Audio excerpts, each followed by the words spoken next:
Olá, turma! Vamos para mais uma aula, de enfermagem e saúde mental. E eu sou a enfermeira Vanusa Ribeiro. Vamos para a nossa aula e hoje nós vamos falar sobre depressão. Isso mesmo. Depressão. O que é depressão? É um transtorno do humor, segundo o Manual de Diagnóstico e Estatística de Transtornos Mentais. E ele diz que, o transtorno de humor, ele está relacionado, à perturbação, que é uma alteração do humor ou do afeto, no sentido de uma depressão, com ou sem ansiedade associada, ou de uma relação. E elas tendem, a ser recorrente e as ocorrências de episódios individuais pode frequentemente, estar relacionada com situações ou fatos estressantes. Então, é umas frases que a gente acostuma sempre a ouvir, de pessoas que estão com depressão, ou frases de pessoas falar de determinada pessoa que está com depressão. Uma delas como é que a pessoa se sente, na depressão. É como assim, já se sentiu como se estivesse afogando, mas você olha ao redor e todos estão tendo acesso a bastante ar. É exatamente isso que uma pessoa com depressão sente. As frases, bem possível que que as pessoas descrevem muito é o seguinte: não é possível que ele esteja deprimido. Estava todo sorridente ontem à noite. É exatamente isso. Uma pessoa depressiva, às vezes, ela é sorridente na frente de um todo para não demonstrar o que ela está sentindo. É tipo uma parte de fingimento de sentimento para dizer que está bem, entendeu? Mas amanhã ela tá deprimida, entendeu? Mas você não parece estar deprimido. Às vezes as pessoas estão sorridentes, com um sorriso de canto a canto, mas ali por dentro, tem uma pessoa que sofre. Outra frase também: ela é jovem e bonita, por que teria depressão? Esse padrão, diz assim, não, a pessoa é bonita porque ela tem depressão. Não me diga que ela tem depressão por ela ser bonita. Não, sofre o sofrimento, por dentro, o sentimento. Muitas das vezes foi rejeitada, sofreu bullying. Tudo isso é um fator. Tem outra também.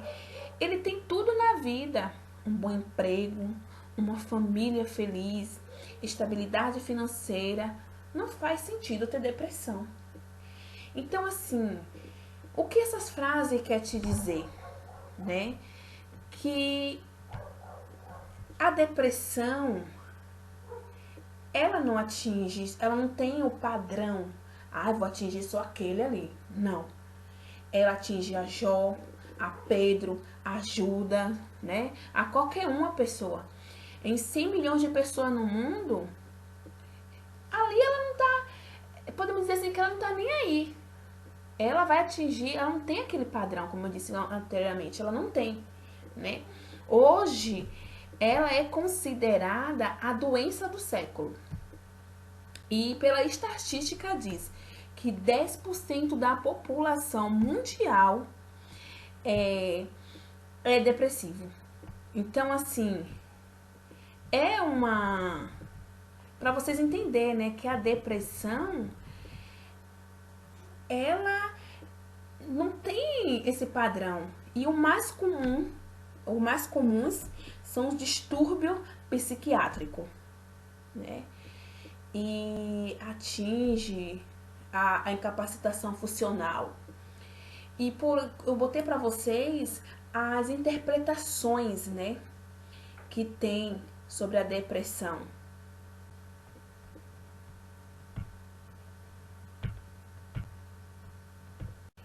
Então, podemos dizer assim que a depressão, ela afeta 340 milhões de pessoas em todo o mundo. E lembrando que a prevalência de depressão é 2 a 3 vezes mais frequentes em mulheres do que em homens. E também tem essa questão, né? O período de maior incidência é dos 25 aos 30 anos. E de prevalência, digamos que são dos 30 aos 44 anos. E é um estudo que teve de 2003 para 2004 da Organização Mundial da Saúde. Ele projetou, né, que a depressão seria a segunda maior questão de saúde pública em 2020. Parece que preveu, né, que em 2020 a gente ia ter essa pandemia, onde muitas pessoas estão em isolamento, que estamos em quarentena, né, sem o exterior, dentro de casa, e isso, né, dá uma certa insegurança. E também nessa Organização Mundial da Saúde fala que de 0,4 a 2,5% ela atinge também das crianças e adolescentes. Então, depressão não é simples tristeza, um desânimo, um mau humor, fraqueza de caráter, preguiça, falta de vontade, falta do que fazer, falta de fé. Não.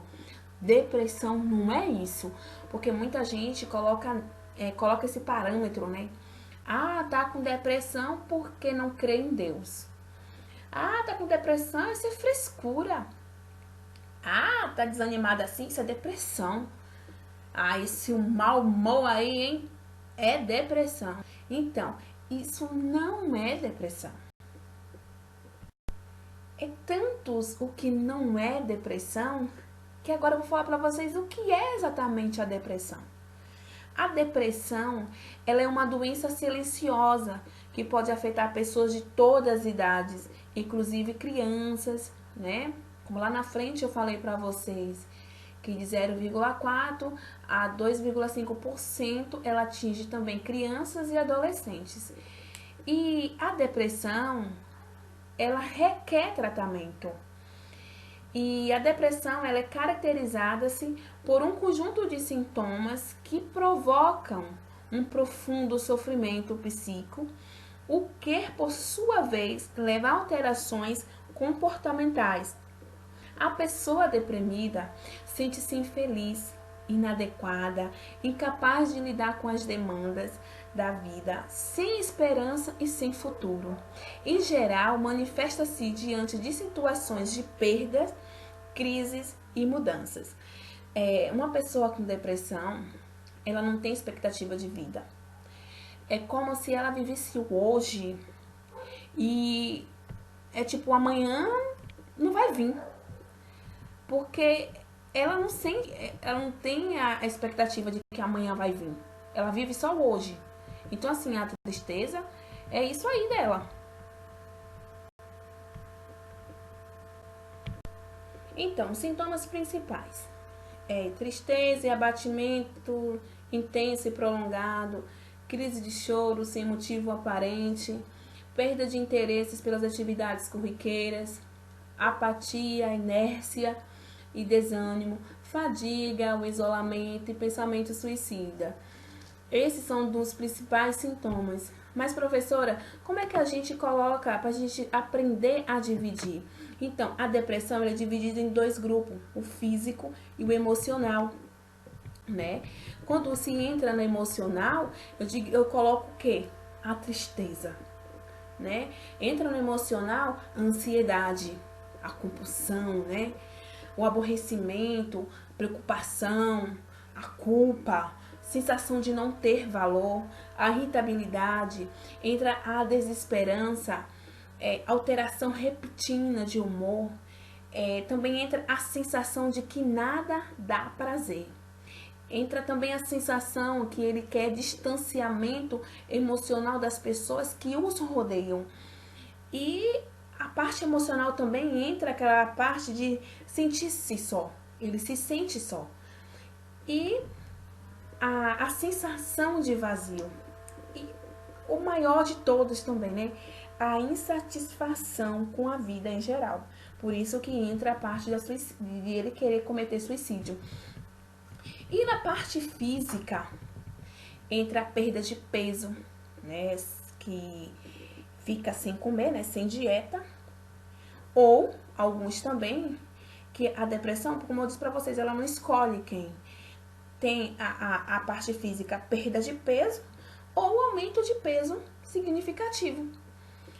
Tem a diminuição ou aumento do apetite quase todos os dias.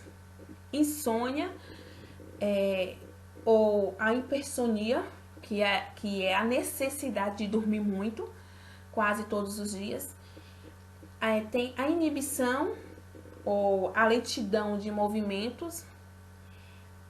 A parte física entra aquela parte de agitação, náuseas, alterações dos gastrointestinais, fadigas ou perda de energia quase todos os dias.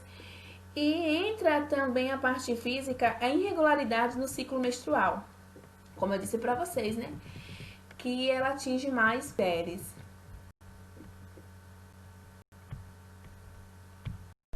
Eu dividi para vocês a parte emocionais e a parte física.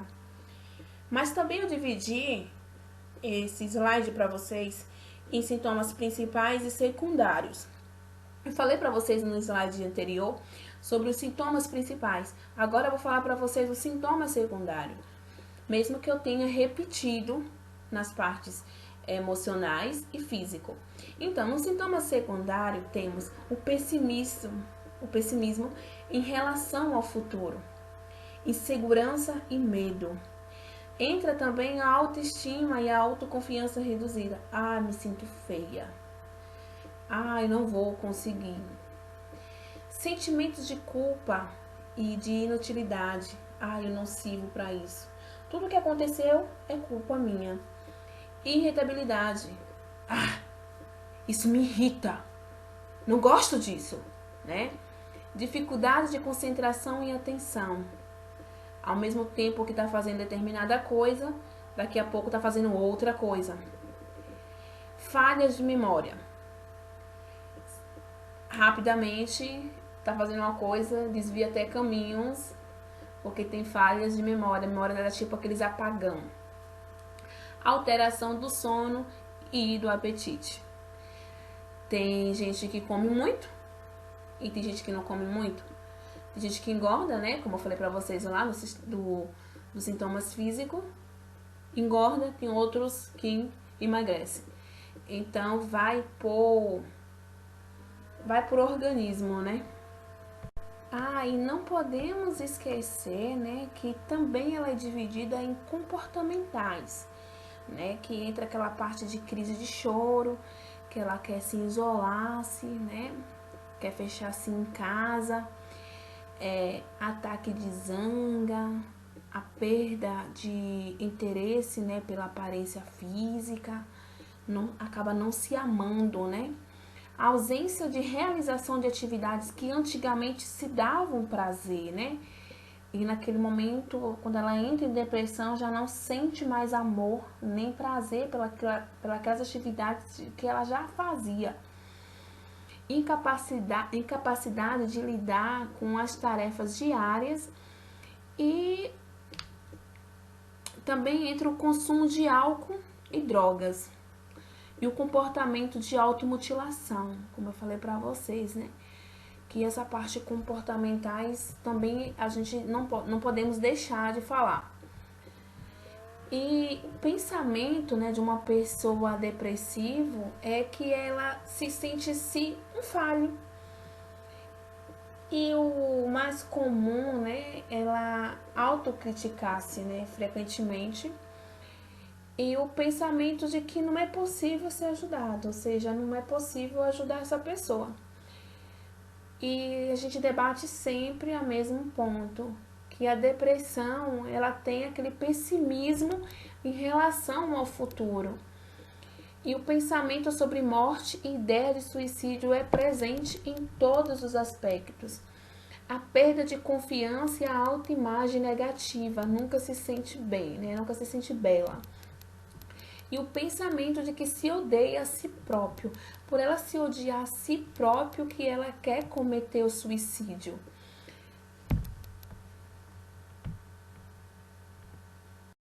A depressão, né? Quais são as causas? Ela pode ser hereditariedade, né? Que é passado de pai para filho. Ou pode ser externa, trabalhos, né? Essas coisas. Pode ser emocionais, né? Sentimentos. E pode ser também física. Eu não me aceito, eu não gosto de mim. Então, por ser gorda demais, por ser magra demais, tudo isso são causas que levam a uma depressão. As formas de depressão. Temos a leve, que é a distimia, a moderada, que é a distimia crônica, a grave, que é a unipolar e bipolar, a psicótica. Temos a reativa, que é a pós-traumática ou perdas afetivas, perdas afetivas importantes, como o namorado, o esposo, ou um pai, ou uma mãe, né? Mudança radicais de vida, geralmente é como uma pessoa, digamos assim, tá rica, mas na mesma hora tá pobre, ou a mesma hora que tá pobre, tá rica. Então, assim, é uma mudança radical, né, da vida. Mudança, assim, pode ser, para nós, possa ser que seja simples, mas para uma pessoa que não está preparada para aquilo, acaba sendo uma mudança radical. Temos as sazonais, que é a pós-parto, ou a menopausa, que também não é muito aceito.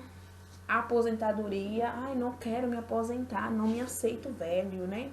Idoso.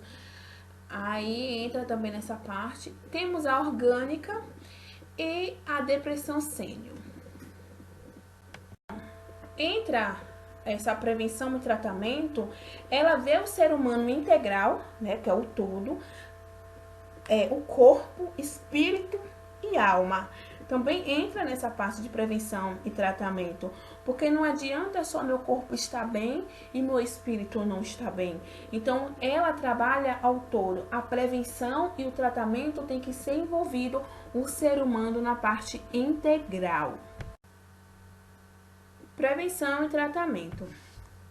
A depressão, ela está entre a mais tratável dos transtornos mentais. Entre 80% e 90% das pessoas com depressão acaba reagindo bem ao tratamento. Quase todos os pacientes, ele ganham algum alívio dos seus sintomas. Antes de um diagnóstico ou algum tratamento, né, um psicólogo ou médico psiquiatra, ele deve realizar uma avaliação diagnóstica completa, incluindo uma entrevista e, se possível, um exame físico. Em alguns casos, né, um exame de sangue pode ser feito para garantir que a depressão não seja causada por uma condição médica como um problema de tireoide. A avaliação, ela é para identificar alguns sintomas específicos ou histórico médico e familiar. E também pelos fatores culturais, né, fatores ambientais, para então se chegar a um diagnóstico e planejar um curso de ação.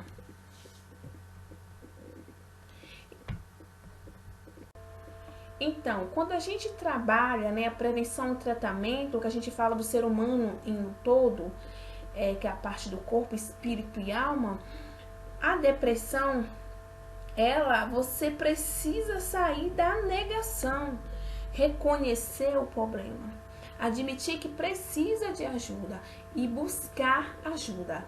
Essa busca de ajuda pode ser alguém da família, um amigo, uma assistência médica ou psicológica, não importa. Tem que sair da negação, reconhecer, né, que você tem depressão. E o segundo passo é avaliar a sua vida, passar a limpo o passado. Por que eu estou sofrendo tanto pelo passado? Né? Porque geralmente a pessoa que está com depressão, ela vive muito o passado. Então precisa passar a limpo o passado e começar a projetar o futuro, né? Quando se passa a limpo o passado, você começa a projetar o seu futuro. Quero coisas melhores. E o terceiro passo é mudar de hábitos, tanto de comportamentos e atitudes, né? Nada muda se você não mudar. Se eu ficar sentada e esperar que tudo vai me acontecer sentada, esperar que venha tudo de mão beijada, não vai acontecer. 4. Livrar-se de culpa, remorsos, vergonhas, mágoas, amargura, ressentimento, ódios que prejudicam os relacionamentos. Botei até uma imagem, né? Perdoar para ser perdoado. E também ter a serenidade para aceitar o que não se pode mudar.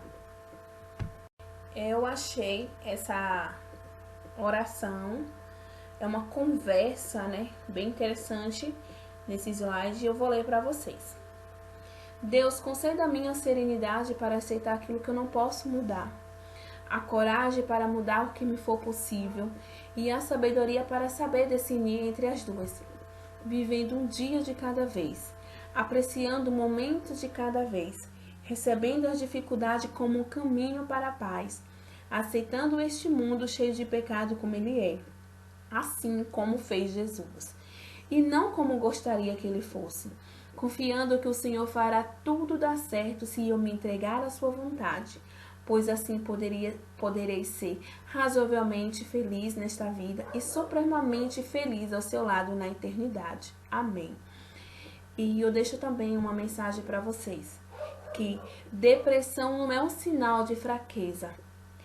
Quer dizer apenas que você foi forte o suficiente para conseguir ir tão longe. Eu espero que vocês tenham gostado da aula e aguarde até a próxima.